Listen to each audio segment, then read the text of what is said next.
saved time and money, but also created an interesting backstory for the character. As a result, we only see Sandman's face once, and even that shot was old footage taken from previous films. Why did the Sandman character in Spider-Man No Way Home always appear as sand? The truth is, there's a little-known behind-the-scenes stories. Many fans have wondered why Sandman, or Flint Marko, never returned to his human form throughout the film. The main reason is that actor Thomas Hayden Church, who plays Sandman, wasn't able to be on set to film new scenes. Due to a scheduling conflict, he couldn't participate in the production. He was delaying the film came up with a creative solution.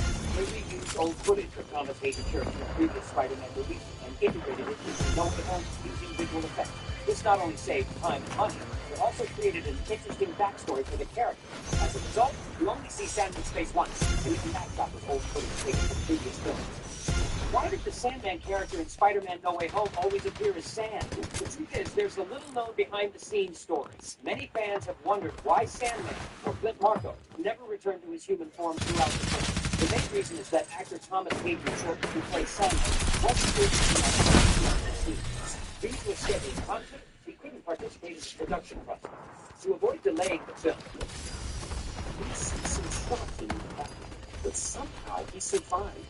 Doctors tried to pull out the bullet, and they used their bare hands since they didn't believe in germs. As they dug into his flesh, their dirty fingers spread bacteria into the wound, and soon the president's liver got infected. Over the next 80 days, he lost nearly 100 pounds. By the time he died, his body was filled with pus. And the assassin claimed that he didn't kill the president. The doctors actually did. He was still executed for his crime.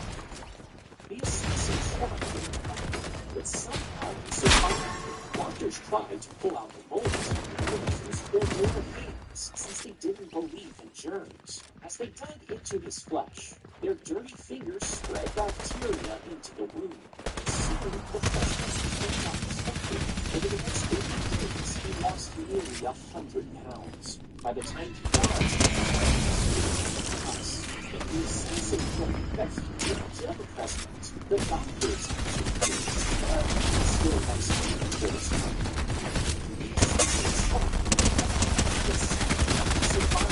Doctors tried to pull out the bullet, and they used their bare hands since they didn't believe in germs. Bone Snapper. The bone-armored dragon shrouded in mystery, surrounded by countless theories. Some believe the bone napper was never born with scales as tough as other dragons. That's why it collects the bones of the dead, to protect itself. But those bones are more than just armor. For some, they are a symbol of power and dominance. Others even suspect that the bone napper might be a prehistoric dragon. But the Savage Museum of all says the bone napper was once hunted by Drago, and the skull mounted at the front of his ship looks eerily similar to a bone napper. If that's true, then its story becomes even more tragic.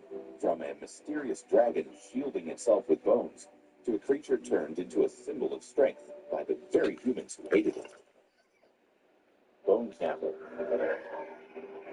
Fallout 4 has some of the strangest skeleton stories you probably missed. At the speakeasy below Joe's Spunky Diner, there's a skeleton on stage mid-stand-up routine. But judging by the fresh tomatoes still sitting there, the crowd didn't exactly love the jokes. So over on Spectacle Island, you'll find a couple who, well, let's just say the bombs dropped during a very private moment. Awkward way to go out, right? But then, in Concord Speakeasy, things get even weirder. One skeleton upstairs got way too cozy with a mannequin before the end of the world. And in the bathroom, a headless skeleton surrounded by mannequins, with its missing head stuffed in the toilet. Fallout 4 doesn't just hide loot, it hides entire stories told only through skeletons. Fallout 4 has some of the strangest skeleton stories you probably missed. Have you ever wondered why nothing attacks a capybara? They seem to be friends with nearly every living being on the planet, but why?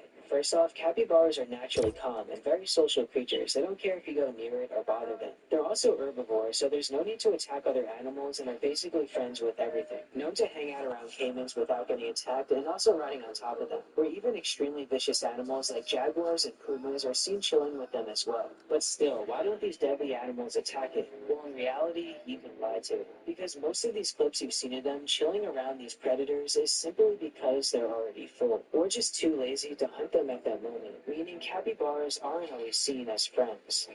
Have you ever wondered why nothing attacks a... Caesar wants to. Dick Jones is a murderer. That is insane. RoboCop is a mechanical maniac. That's a very serious accusation. Can you show us any proof?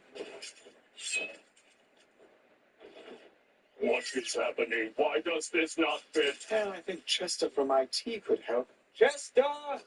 Okay, so the issue is you have the Series 2 data spike, and this port is for Series 2X. Huh. No, I don't have it. Is that a dongle? I think we can get one from Newegg, but I'll need a requisition form. Great. And then while that's going on, what's the next order of business? Vote to deactivate RoboCop. Huh? Huh? Yeah, worth a shot. Dick Jones is a murderer. Can the Indoraptor defeat the Therizinosaurus? While the Therizinosaurus possesses terrifyingly long claws and a size advantage, its herbivorous nature and lack of predatory instinct put it at a disadvantage against the Indoraptor. The Indoraptor is a genetically engineered killing machine designed for aggression and intelligence. Its smaller size and ability to use ambush tactics would allow it to avoid the Therizinosaurus' blasting. The Indoraptor's ability to find and deliver a precise strike to the Therizinosaurus' fragile neck would be its most effective weapon. The Indoraptor's predatory nature would allow it to overcome the sheer size of its opponent. Can the Indoraptor defeat the Therizinosaurus? While the Therizinosaurus possesses terrifyingly long claws and a size advantage, its herbivorous nature and lack of predatory instinct put it at a disadvantage against the Indoraptor.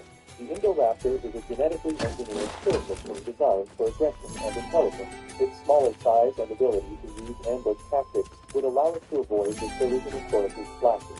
The Indoraptor's ability to find and deliver a precise strike to the Therizinosaurus' fragile neck would be its most effective weapon. The Indoraptor's predatory nature would allow it to overcome the sheer size of its opponent. Can the Indoraptor defeat the Therizinosaurus? While the Therizinosaurus possesses terrifyingly long claws and a size advantage, its herbivorous nature and lack of predatory instinct put it at a disadvantage against the Indoraptor. The Indoraptor is a genetically engineered killing machine designed for aggression